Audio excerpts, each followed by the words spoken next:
오늘 카우스 두 번째 시간이고요.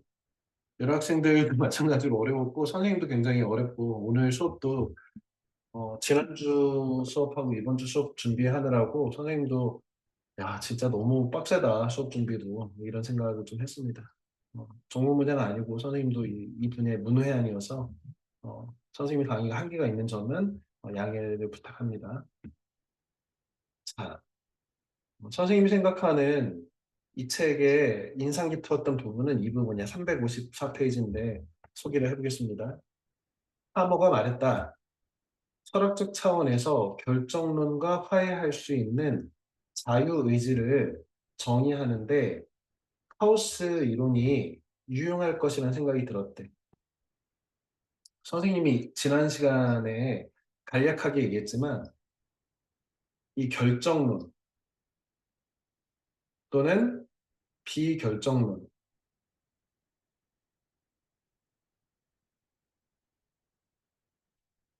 모든 것이 인과율에 의해서 그리고 원인과 원인과 결과가 있고 이 결과는 다시 어떤 것이 원인이 돼서 새로운 결과가 발생하고 이렇게 그렇다면 무한히 계속해서 원인이 필요하고 무한히 결과를 내놓는 그래서 우리가 이 원인을 정확하게 안다면 그 결과는 예측 가능하다. 마치 당구장에서 결국을 칠 때 내가 정확하게만 조절하고 힘 조절을 하면 이렇게 안정적으로 득점을 할 수 있다라고 생각하는 생각이 바로 결정론적인 생각이지. 그런데 이 결정론적 생각이 문제가 뭐냐면 어, 세계는 이 원자로 이루어져 있고 그제? 이 원자들은 물리적으로 환원해서 생각해 볼 수 있다는 거예요. 물리적으로 환원한다는 건 뭐냐면 에너지 어떤 위치 정보하고 방향하고 힘을 알면 이 대상에 갖고 있는 특징들이나 성질들을 다 알 수 있다는 거예요. 세계는 원자로 구성되어 있고 우리의 생각이나 우리의 말도 다 원자의 작용으로 보는 그런 관점을 유물론이라고 하거든. 어, 이때 유자는 이 오직 유자를 쓰는 거예요. 선생님이 오직 유자 맨날 하트로 이렇게 가르치잖아. 그래서 오직 유. 물은 이렇게 쓰는 물질 할 때 물이잖아. 론은 이론이지. 그러니까 유물론적 사고방식에 의하면 세계는 우리가 정신이라고 생각하고 관념적이라고 생각하고 추상적이라고 생각한 건 역시 오직 물질로 다 환원돼서 설명할 수 있다는 거야. 신의 작용이라든지 뭐 다른 정신의 작용이라든지 이런 것들은 없는 것이고 우리가 알고 있는 그런 신의 신비나 정신의 작용이나 신의 섭리나 이런 것들 모두가 이 세계가 원자로 구성되어 있고 그 원자의 위치, 방향, 힘 정도로 뭐든지 다 환원해서 설명 가능하다는 거예요. 세계는 오직 물질로 이루어져 있다. 물질 이외에 어떤 것도 없다. 그러면 물질 이외에 어떤 것도 없다면 그 물질의 최초의 위치와 방향과 에너지와 이런 것들이 언제 결정돼 있냐면 지금 우리가 사용하는 과학에 의해서는 지금으로부터 138억 년 정도 전에 빅뱅이라고 하는 사건이 있었고 이 빅뱅은 우리가 알고 있는 이 거대한 우주, 뭐 거대하다는 말조차도 하기 어려운 어마어마한 크기의 이 우주가 지금 이 어떤 우리가 알고 있는 가장 작은 점이라고 구현할 수 있는 이 점과 같이 작은 것 안에 담겨 있었다가 어떤 이유인지 모르겠지만 최초의 원인으로서 빅뱅이 일어났고 그 빅뱅 이후의 어떤 과정의 산물로서 이 우주가 만들어졌고 태양계가 만들어졌고 태양이 그 안에 있고 그 안에서 지구라는 행성이 만들어졌고 그 안에서 생명이 발생했고 그 생명이 진화해서 인간종 호모사피엔스 종이 발생했고 호모사피엔스 종의 역사를 통해서 대한민국 사람인 우리가 지금 현재에 살고 있다는 거예요. 선생님이 이렇게 해설을 하고 있는 이 순간도 결국에 그 이전 상황의 물리적 사건의 결과로서 과거에 확정돼 있는 것이었다. 그러니까 이 결정론적 사고방식이라고 하는 것은 지금 철학적 차원의 문제이기도 하다는 거야. 나는 누구지? 나의 현재는 내가 의지를 가지고 지금 내가 너를 열심히 가르쳐가지고 좋은 데 보내야지. 나는 이 의지가 작용해서 너희들을 가르치고 너희는 이 늦은 시간에 이 어려운 책을 읽어가지고 내가 노력해서 좋은 대학을 가는데 이것이 원인이 될 거라고 해서 열심히 자유의지를 갖고 하고 있잖아. 근데 어떤 친구들은 이 책 너무 어려워요. 포기하기도 하지. 그래서 자유의지에 의해서 내가 이 수업을 듣겠다. 나는 자는 게 낫겠다라고 해서 어떤 사람은 들어오고 어떤 사람은 안 들어왔을 텐데 그러면 이 의지에 의해서 결정됐다고 하면 내가 할 수도 있고 안 할 수도 있는 어떤 선택의 결과잖아. 그런데 그 자유의지가 작동한다면 내가 미래를 지금 이 순간에 갑자기 컴퓨터 끄고 난 집에 갈 거야 라고 해버리면 내 미래가 지금 선생님 계획은 이 수업을 정확하게 한 시간 다 할 거거든? 그런데 안 해버리는 거. 안 해버릴 수 있다고 생각하는 거. 그러면 그 컴퓨터 끄고 에이, 나 안 해버릴 거야. 라고 하는 것이 내 자유의지에 의한 것인데 할 수도 있고 안 할 수도 있으니까. 그런데 내가 만약에 안 했다면 안 한 것이 과거의 어떤 시간의 원인 때문에 오늘 수업을 안 한다. 오늘 수업을 안 하는 것은 미리 다 결정돼 있는 거다. 왜? 빅뱅 이후의 모든 에너지와 위치와 방향과 이런 것들이 다 한 방에 결정돼서 모든 것이 다 미래가 결정돼 있는 것을 우리가 마치 자유의지인 것처럼 착각하고 산다는 거예요.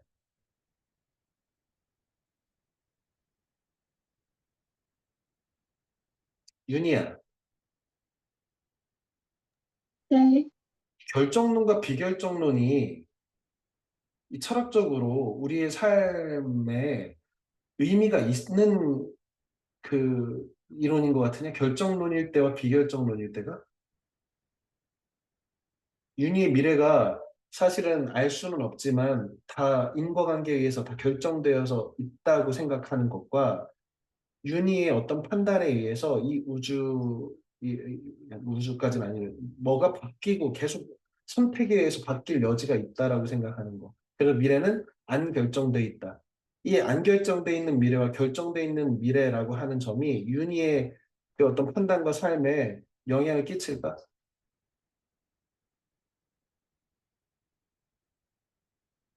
치지 않을까요? 그럼 윤희는 어떻게 생각해? 세상이 결정돼 있어, 비결정돼 있어? 결정되어 있는 것 같아요. 그치. 이게 어, 근데 결정돼 있다고 하면 우리가 평상시에 사는 것과 너무 좀 다르단 말이에요. 그치? 우리 전에 음, 니체를 하면서 니체라는 철학자의 짜라투스라는 이렇게 말했다. 뭐라고 해서 운명을 사랑하라. 이거 뭐 아모르 파티였지? 운명을 사랑하라. 이 운명을 사랑하라고 하는 이 말이 결국에 운명 지어져 있다. 다시 말하면 결정돼 있는 내 삶이 있다는 거예요. 내가 변화시킬 수 없는 이 미래는 결정돼 있고 그 결정돼 있는 걸 내가 순차적으로 따라가면서 산다. 이런 생각을 가진 사람들이 니체의 과거에도 스토아라고 하는 헬레니즘 철학 일파 중에 스토아파 사람들도 세계는 결정돼 있다고 생각했어.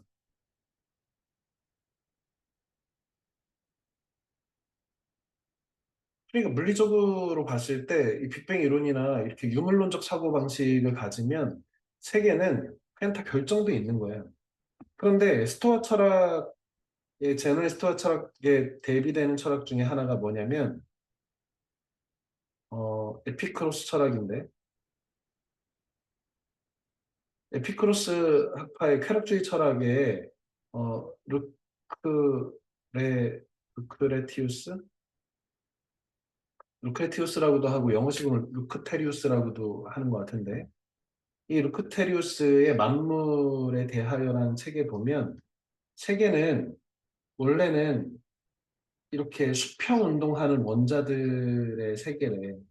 그래서 이 원자들의 운동은 서로 평행하기 때문에 얘네들이 아무 일도 안 생기는 것이 그냥 똑같이 원자가 계속 이동하고 있는 이 우주였다는 거야.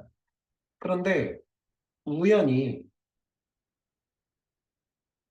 어떤 원자 하나가 약간의 각도로 비껴나가기 시작했대. 이 약간의 비껴나가는 것을 클리나멘이라고 하는데 이 최초의 약간의 비껴나감이 얘와의 충돌을 만들고 얘와의 충돌을 만들어서 이 결과로 우주가 형성됐다. 그래서 이 우연성을 바탕으로 결국 우연성이 생길 수도 있고 안 생길 수도 있는 것을 바탕으로 세계를 비결정론으로 생각하는 사람들이 이런 에피크로스, 쾌락주의 철학자들, 루크르티우스 같은 사람들이에요. 물론 여기에 더 철학적으로 깊이 들어가면 이게 클린하면 우연적 운동이 발생한다고 하는 것이 왜 자유의지와 상관이 있지? 인간에게는 왜 자유의지가 있다는 걸 설명하지? 이게 논리적으로 안 맞는다고 주장할 수도 있는데 어쨌든 이런 식으로 결정론이야 비결정론이냐는 우리의 삶의 자세나 우리의 인생에 대한 의미나 이런 것들을 결정하는 굉장히 중요한 그 키워드인 거예요. 그렇잖아. 왜 그러냐면 스토아파의 사람들이 특히 로마 시대의 로마의 군인들이나 로마의 철학자들, 세네카라든지 뭐 이런 사람들이 다 결정론적인 사고방식을 가진 스토아파였는데 이 사람들은 전쟁터에 나갈 때 이렇게 생각하는 거예요. 내가 하나님 이기게 해주세요. 신이시여 나의 우리 로마군이 이기게 해주세요. 이렇게 기도하는 게 아니지. 왜? 신이 나의 미래를 이렇게도 저렇게도 좌지우지할 수 있는 존재일 수 없다는 거예요. 왜? 결정론적 세계는 다 결정돼 있는데 내가 그냥 그 순간에 쭉쭉쭉쭉 무슨 영화를 보듯이 VR 영화 속에 살듯이 그냥 나는 그 순간에 계속해서 마주치고 있는 거예요. 시간 순서에 따라서. 마치 뭐와 같냐면 연극 같은 거.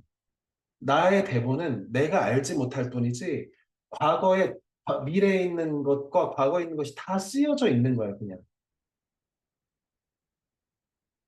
다 쓰여져 있어. 예를 들어서 우리 그 혜인이가 이번 시험에 100점 맞았다라고 해도 그것도 쓰여져 있는 대본일 뿐이야. 내가 몰랐을 뿐이지. 그래서 100점을 맞았어. 근데 이게 이런 식의 사고방식의 결정론적 사고방식을 가진 사람은 어떤 판단을 하겠어? 아, 올 게 왔구나. 100점이 올 게 왔구나. 그러니 뭐 올 게 왔네. 이렇게. 로마의 군인들은 그래서 어떻게 로마의 군인들과 장군들은 어떻게 기도했냐면 신이시여 나에게 올 미래를 내가 감당하게 해달라고.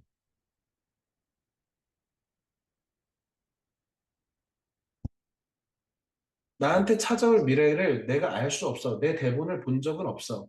하지만 이 전쟁에서 승리할지 패배할지, 내가 이 전쟁에서 적군의 오랑캐의 화살을 맞고 죽을지 살지, 이것은 결정되어 있는데 내가 그 순간에 도달하지 못했을 뿐이야. 도달했더니 뭐야? 게르만족의 화살을 맞아서 내가 죽는 거야. 이렇게 화살 맞았어. 난 스토아 철학이 뼛속까지 체득된 사람이야. 어떻게 하겠어? 음, 올 것이 왔구만. 사람의 태도가 다르겠지. 만약에 내가 비결정론적 세계관을 가졌어. 그러면 화살이 날라와서 나를 맞았어. 어떤 생각할까? 에이, 내가 이때 왼쪽으로 피할 거야. 아우, 내가 오늘 그럴 줄, 내 불길해가지고 내가 전쟁터에 안 나갈 걸, 배 아픈 척 할 걸. 아니면, 아우, 내가 여기 안 나고 딴 데 지원했었어야 되는데. 아, 나 이거 과거에 내가 이거 한 것들 내가 괜히 장군 된다고 군인했어. 아, 그냥 딴 공부할 걸. 에이, 그러면 내가 이거 오늘 맞고 안 죽을 텐데. 그지? 과거의 나의 판단에 의해서 미래가 바뀔 수 있었다는 여지를 갖는 것이 철학적으로 비결정론이 갖고 있는 그런 생각이라면 모든 것은 다 일어날 일들은 다 결정돼 있고 왜 언제부터 빅뱅의 최초의 원인으로 빵 터졌으니까 그 이후에 나한테 주어지는 모든 일은 내가 선택한다고 하는 것, 내 선택까지도 다 결정되어 있으니 나는 피할 수 없는 과거와 피할 수 없는 미래 속에서 진행되고 있다고 생각하는 거예요. 그러면 내 인생이 어떻게 보이겠어? 마치 한편의 연극같이 보이겠지. 그래서 스토아파는 우리의 감정이 제거된 상태. 아, 왔네. 올 게 왔네. 이렇게. 이거를 아파테이아라고 해서 파토스가 제거된 상태. 아파테이아, 이 평정심. 감정이 일어나지 않는 동양식으로 얘기하자면 희로애락이 발현되지 않은 중한 상태, 내 고요한 상태. 이 상태를 유지하고 사는 것이 가장 중요하고 이것이 행복의 길이다. 그래서 함부로 욕망을 쓰지 말고 하는 금욕주의 철학으로 가는 건데 사실은 이 결정론 비결정론이 인간이 생각하는 내 미래와 가치관이나 삶에 굉장히 큰 이 한 점을 두고 있는 거란 말이에요.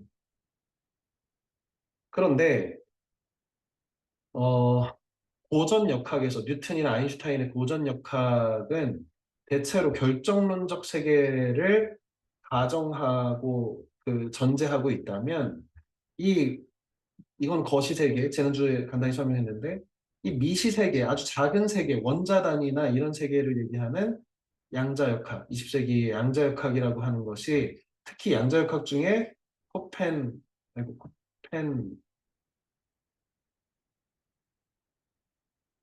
코펜하겐 학파의 해석에 의하면 세계는 확률적으로 존재하고 있다가 누군가의 관측에 의해서 그 수많은 확률 중에 어떤 것으로 실시간으로 계속해서 바뀌고 있다는 거예요.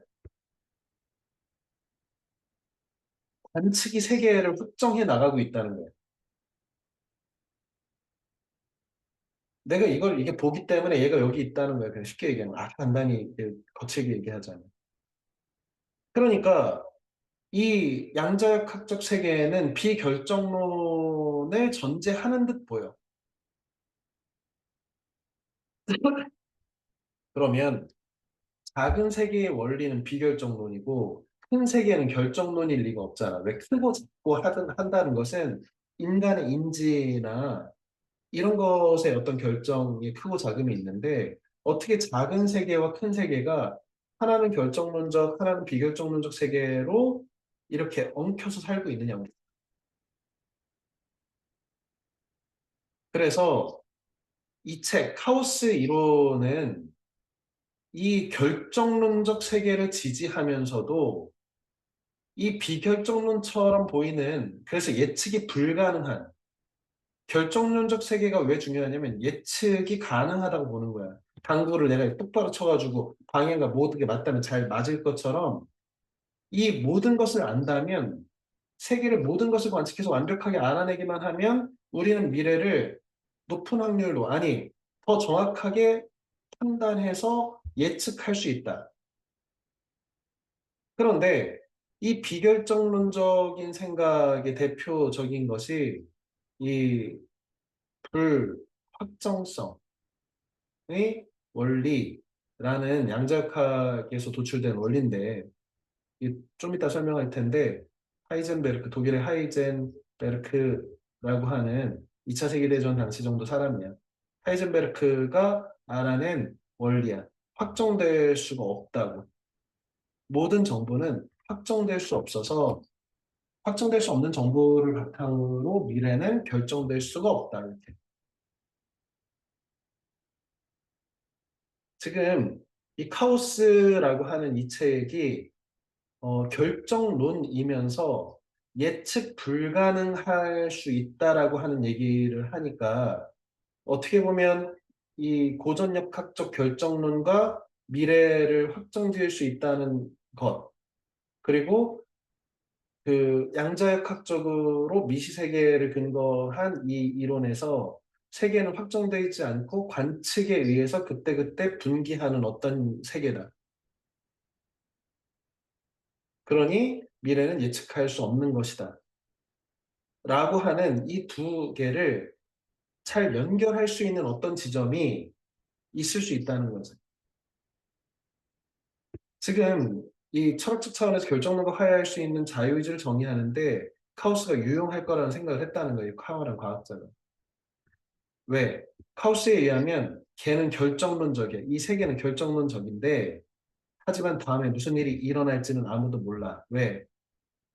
카우스가 있으니까. 카우스라고 하는 것을 지난주에 설명했지만 나비 효과처럼 초기에 조금의 값이 0.00001만 달라져도 그 세계는 전혀 다른 방식으로 바뀐다는 거죠. 멕시코에서 나비의 날갯짓 같은 작은 바람이 일어나도 그 0.00001의 어떤 조건에 의해서 말도 안 되는 토네이도가 일어날 가능성이 연결될 수도 있다는 거죠. 초기 민감성.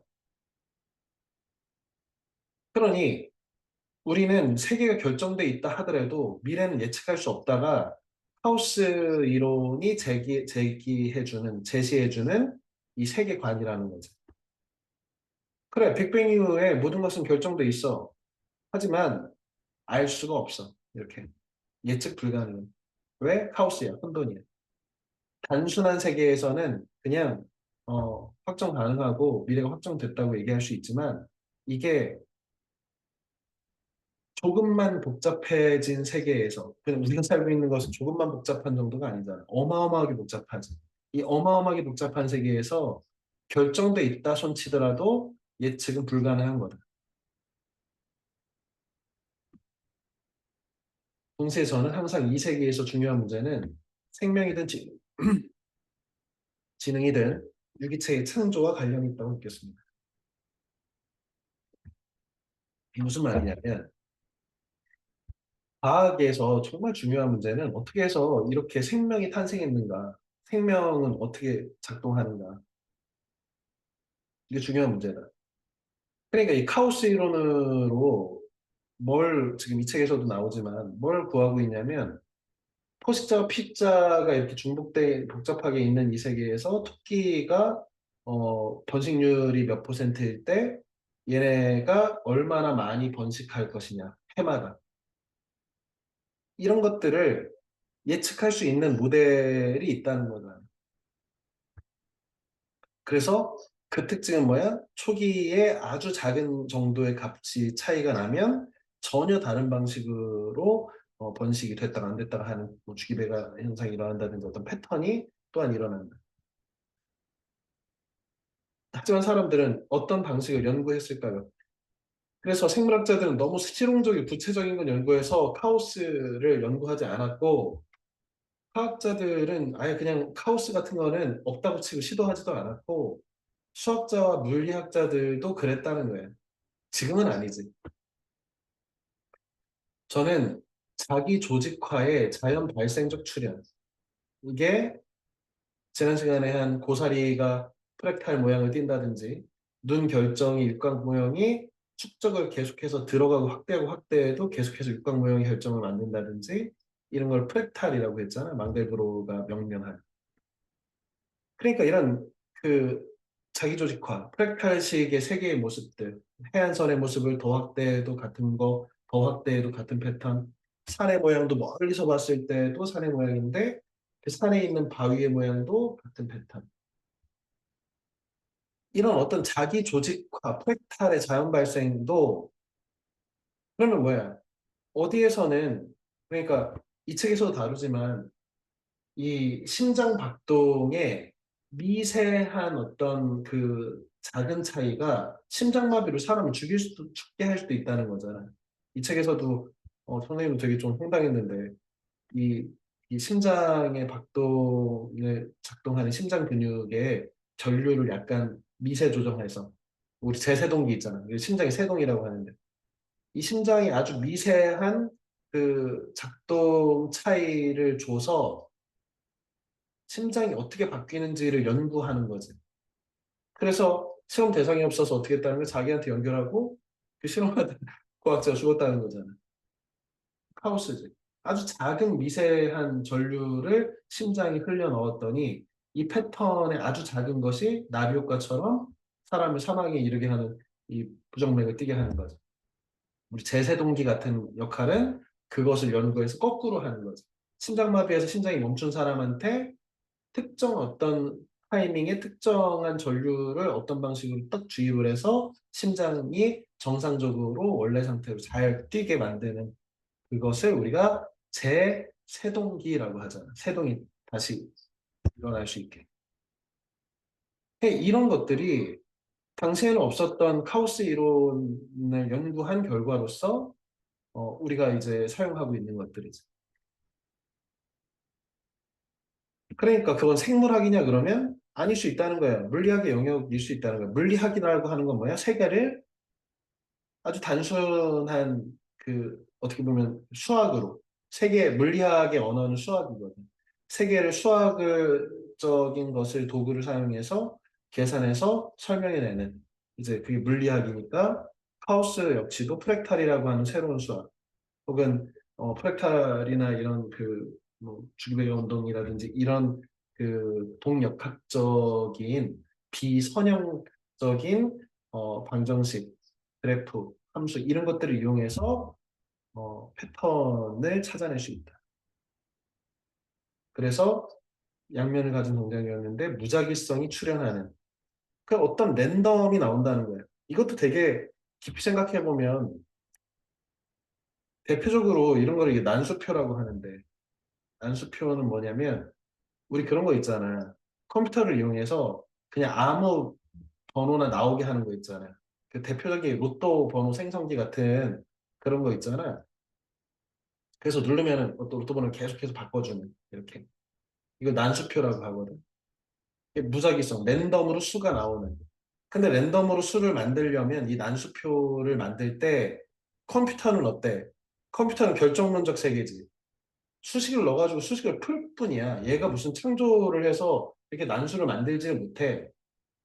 그래서 유사난수라는 개념을 쓰거든. 이 유사난수를 만들 때 랜덤인 것처럼 보이는 결정론적 세계의 예측 불가능한 숫자를 막 뽑아내가지고 컴퓨터가 숫자를 보내주는 아무 숫자나 넣게 하는 그 아무 숫자나 넣게 한다는 건 뭐야? 의지가 있는 존재가 이것도 이걸 넣을 수도 있고 이걸 넣을 수도 있을 때 랜덤으로 집어넣었다는 거잖아. 그런데 컴퓨터는 이렇게 작동하지 않지. 그러면 난수처럼 보이지만 결정된 세계를 어떻게 만들어? 아까 얘기한 어, 카오스 주기배가 현상을 이용해서 거기서 숫자를 골라낸단 말이야. 난수처럼 보이지. 왜 예측 불가능하냐? 케이오스니까. 그런데 그것은 사실은 유사난수지. 유사할 뿐이지 결정론적 세계는. 무작위성, 출현하는 질서가 있다. 이 자체가 굉장히 그 역설적인데 무작위성이 출현하는 질서가 있다. 질서는 자기적인 것이고 코스모스에 해당하는데 카오스적인 코스모스가 있다. 무질서적인 질서가 있다. 이게 카오스 이론이 갖고 있는 이 복잡성이지. 그러니까. 여태까지 우리가 알고 있었던 그냥 복잡한 문제들, 예측 불가능할 것 같은 문제들도 사실은 초기에 어떤 결정론적인 작동들이 다만 복잡하게 일어나서 엄밀하게 측정 불가능할 정도로 아무래 어떤 방식으로든지 미래에 안정적으로 측정이 불가능한 정도로 복잡할 뿐인 세계를 결정론적 세계가 갖고 있다.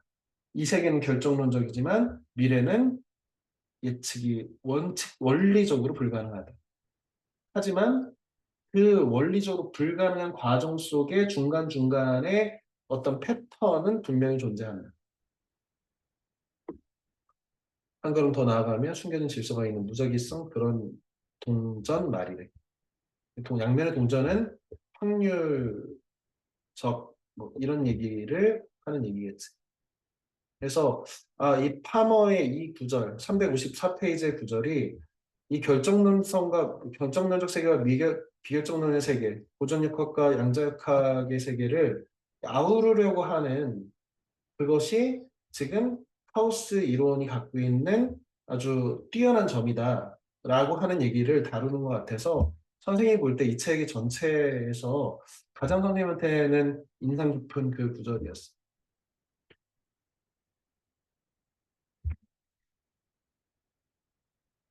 나는 이와같이 읽었다. 성경책을 제외하고 단 한 권의 책을 두고 이렇게 오래 읽었던 적이 있는가?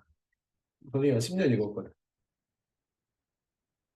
처음 이 책에 손에 든 지가 10년 만에 완독을 해서 진짜 이번에는 전에는 읽다가 포기하고 중간보다 포기하고 뭐 이렇게 하다가 포기하고 했는데 이번에 너희들 가르친다고 하니까 너무 부담스러워가지고 전에는 그냥 이렇게 슥슥 보고 그냥 애들하고 얘기하고 했는데 진짜 첫 페이지 1페이지부터 끝 페이지 제일 마지막에 주석 그 앞에 찾아보기 앞에 그 김상욱 교수 해설까지 그 추천서까지 다 읽었어. 10년 전과 달리 유튜브에서 이 책에 필요한 중요한 정보를 얻을 수 있어서 다 읽을 수 있었어. 이게 정말 달라진 점이야. 어, 유튜브는 모든 문명이 그렇지만 유튜브는 인간을 양극화시킬 것 같아. 대체로 인간의 능력은 이렇게 정규분포가 돼서 능력 있는 사람도 소수고 이 능력 없는 사람도 소수인데 이 유튜브 같은 어마어마한 이것이 누군가는 똑똑한 사람은 더 똑똑해지고 이게 뭔가 공부 안 하고 유튜브를 통해서 맨날 그 쇼츠만 보는 사람들은 더 이렇게 이쪽으로 더 이동하게 되는 이렇게 되지 않을까? 염려될 정도로 진짜 유튜브가 없었으면 이 책을 어떻게 이해했다고 생각할까 내가 이 정도로 정말 좋은 자료들이 많았어. 그래서 겨우 그래도 포기하지 않고 읽게 된 동력이었고 물론 너희들이 있어서 선생님이 포기하지 않은 것도 맞아. 감사의 말씀을 전합니다. 물론 지금도 이 책을 얼마나 정확하게 이해했는지 잘 모르겠고 이것이 스승이 없는 독학자의 서러움이다. 선생님은 선생님의 선생님이 없잖아. 그래서 책 보고 공부하고 유튜브 보고 공부하는 사람이니까. 어떤 물리학 선생님이 계셔서 혹은 카우스의 선생님이 계셔서 선생님이 이렇게 이렇게 설명하면 그 부분은 맞고요, 이 부분은 이래요라고 알려주는 사람이 있으면 얼마나 좋을까. 그런 점에서 AI 기술이 좀 더 발전하기를 선생님 되게 바라고 있어요. 선생님이 이런 글을 써서 내가 이렇게 이해했는데요라고 하고 이렇게 말하면 AI가 그 부분은 이 부분은 학계 정설에 맞는 거고요. 이 부분은 논리가 잘못돼서 이렇게 이렇게 이해하는 게 맞아요라고 알려줄 수 있다면 아마 그런 AI가 머지않아 도래할 거라고 생각해.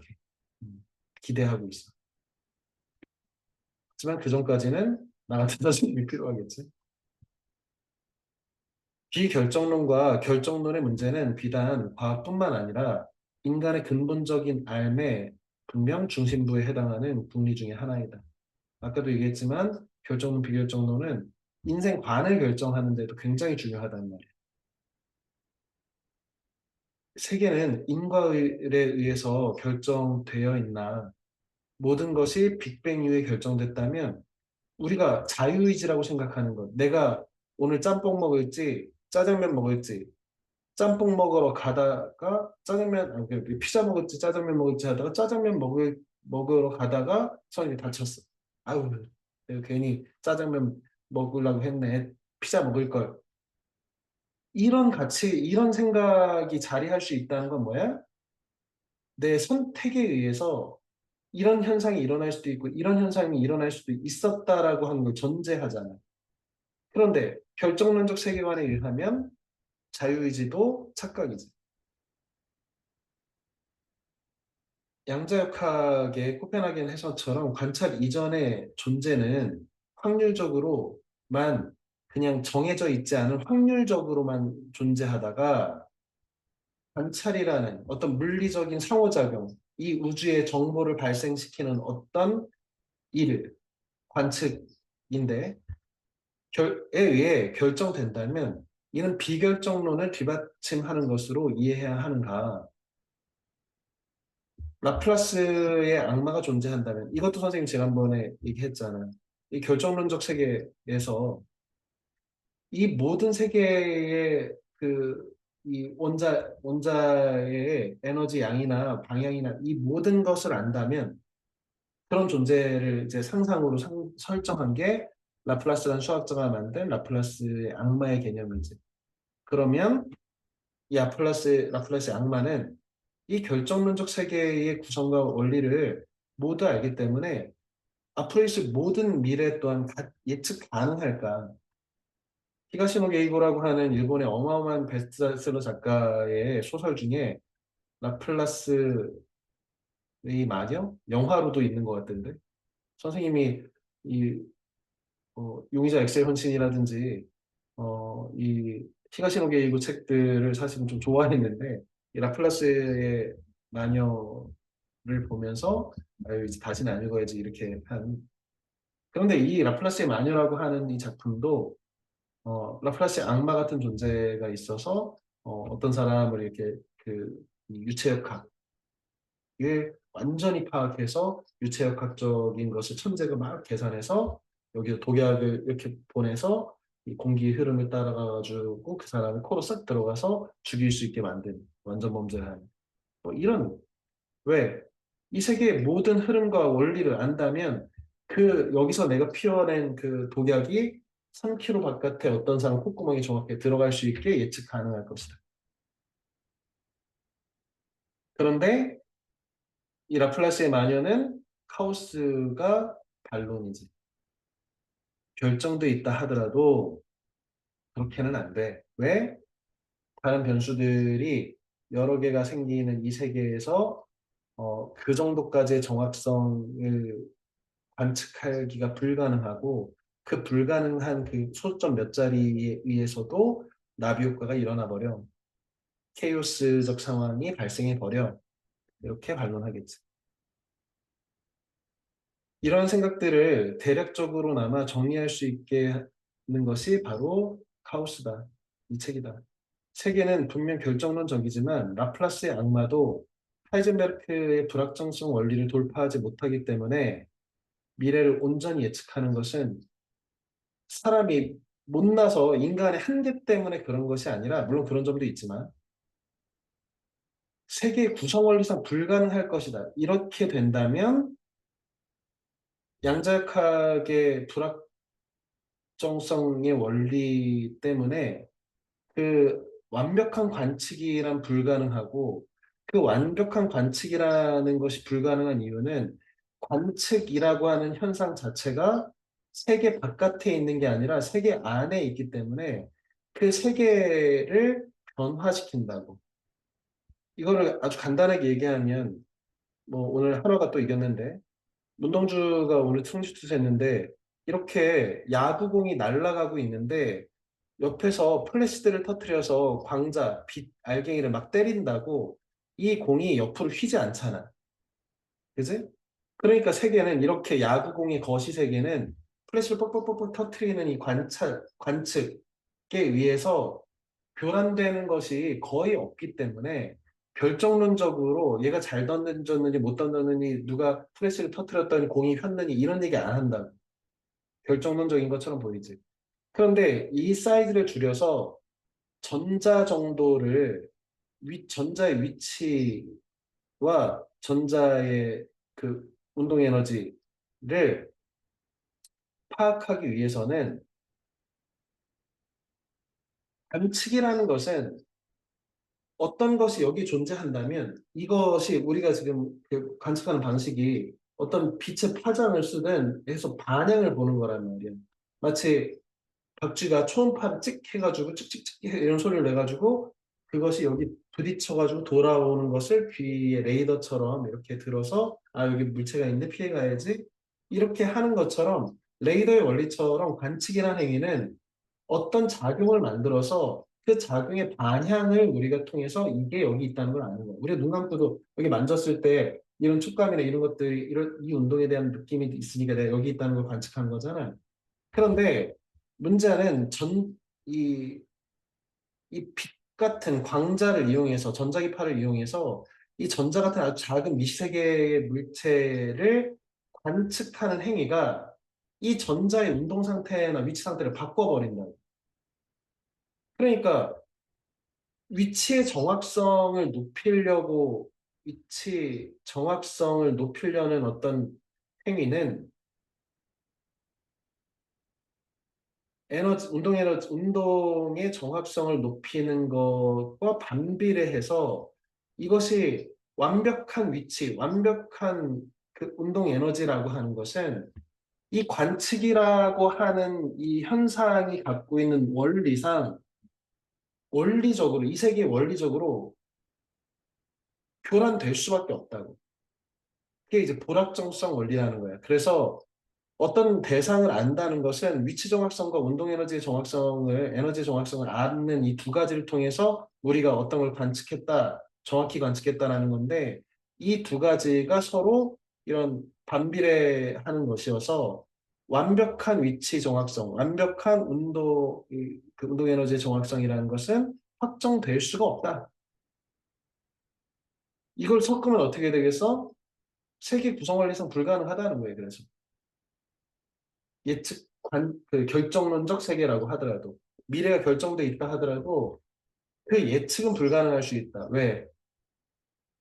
정확한 정보의 소수점 몇 자리까지를 알아야 더 제대로 된 예측을 할 수 있는데 그 원리상 양자역학에서 발견한 불확정성의 원리상 완벽한 그 소수점짜리까지는 만들어낼 수 없는 것이 관측이라는 행위다.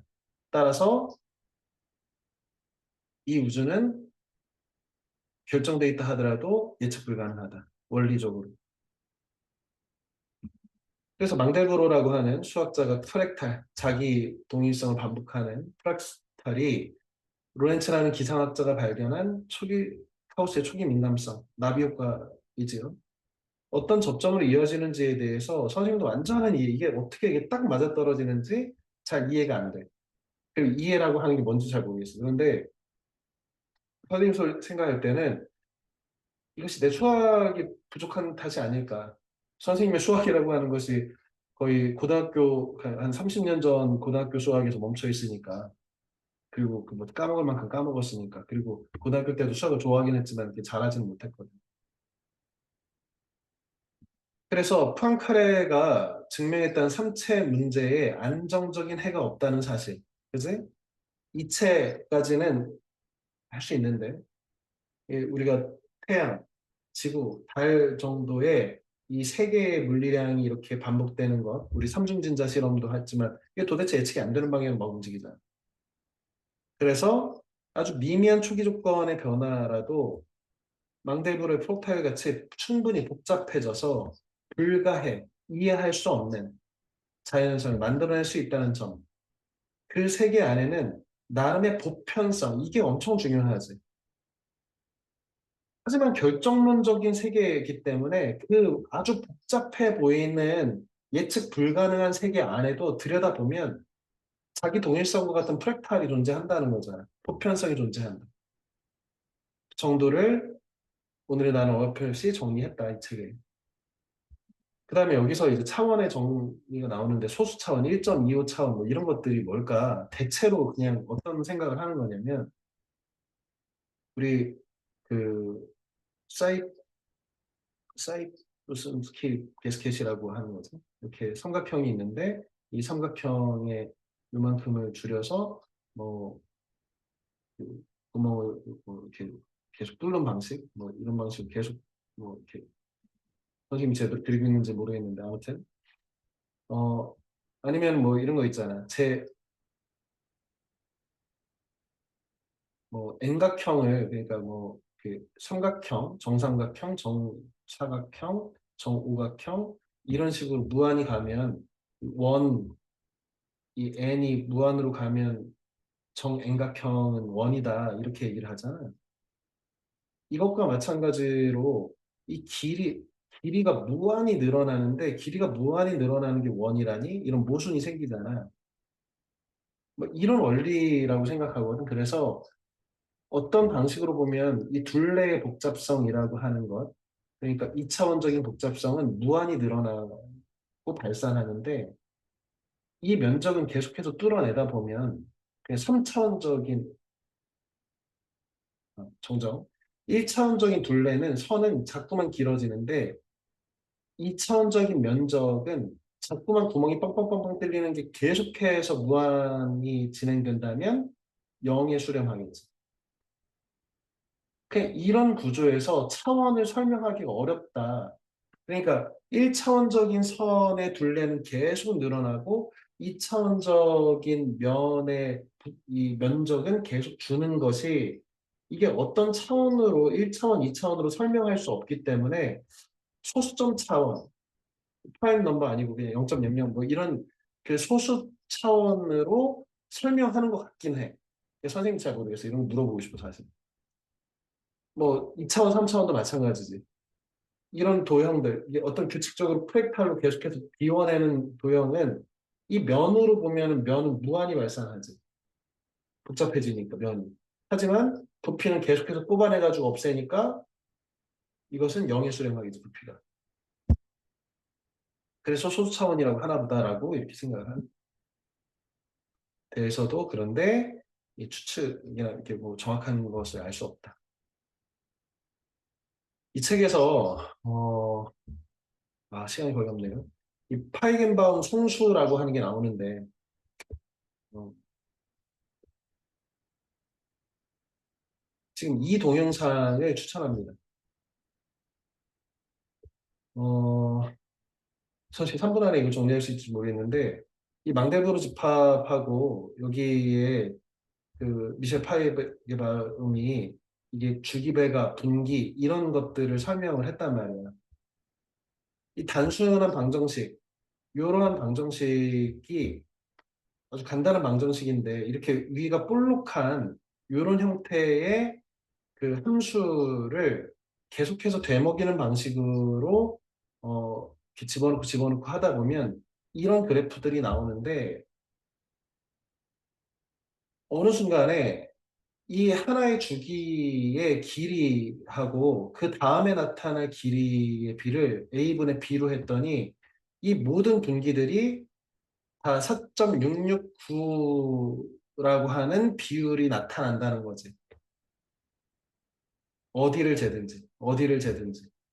이것이 무한히 계속 반복되는 프랙탈인데 이 프랙탈의 주기의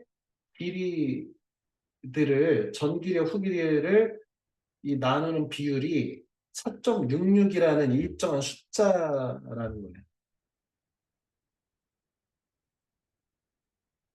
그러니까 이 복잡하고 예측 불가능한 그 안에 4.66이라고 하는 파이겐 바움 상수가 있다는 것을 들으면 정말 이 세계는 사실 수로 만들어진 게 아닌가라고 하는 그 수에는 어떤 비밀스러운 신성함 같은 것이 있을까라고 하는 생각이 유혹한다는 거예요. 그래서 수학자들이 이 세계를 수학으로 해석하는 것이 아름답다고 표현한다는 것이고 또 망델브로가 영국의 해안선의 길이가 무한하다고 하는 말을 했는데 왜 겉에서 볼 때는 이걸 축적했다가 이만큼으로 보이던 것이 더 들어가면 더 들어가면 더 나중에 물론 이제 끝은 있을 것 같아. 그 양자역학에서 얘기하는 최소 단위의 그 갑자기 생각이 안 나는데 이거보다 작은 단위는 있을 수 없다라고 하는 그 길이의 단위가 있는데 그 길이 단위까지는 가니까 무한하다까지는 모르겠어. 수학자니까 이런 얘기를 했을 것 같아. 물리학자라면 어, 가장 작은 어떤 단위까지를 얘기했겠지. 그런데 이걸 읽으면서 찰스 채플린이 멀리서 보면 희극이고 인생이나 모든 것을 멀리서 보면 희극이고 코미디처럼 보이는데 가까이 들여다보면 비극이다.